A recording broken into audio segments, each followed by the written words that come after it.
to talk more about uncountable nouns. So I taught you uncountable noun classification.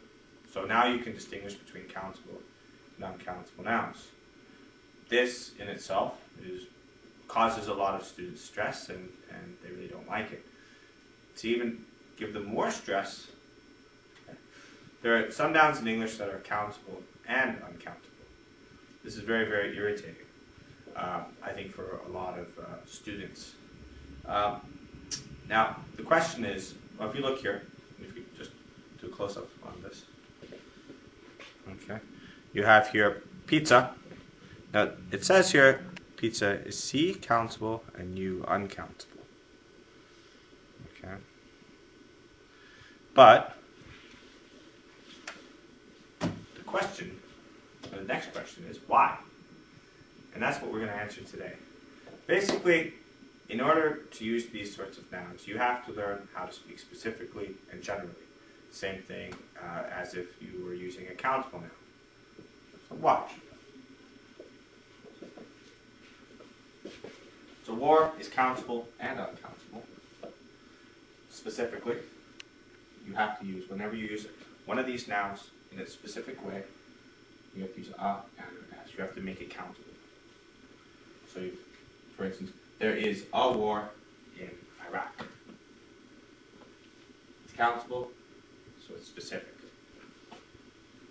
Generally, war is dangerous. It's true yesterday. It's true today. It's always going to be true tomorrow. There's no such thing as a safe war. No. Coffee. Can I have a large coffee? Because it's specific, you want it now. It's countable. General, I don't like coffee. Well, I do. Yeah. Time. I had a good time yesterday. Specific. Or maybe I punched my little brother 3 times. It's specific because it happened yesterday. Generally, time is more important than money. It's general, thus it's uncountable. Love. When I was a boy, I had 2 loves. Video games and my puppy. As you see here, it's specific. So you have to make it into a countable noun. Love is hard. It's true yesterday, true today. It's always going to be true tomorrow. Nobody says love is easy. Love takes work. Now, if I were to ask a class of 20 students, say at 1 o'clock, did you have lunch? Maybe 19 of the students would put up their hands. Because of that, it's an idea. It's general. The specific content is not important. But if you look here, did you have a good lunch?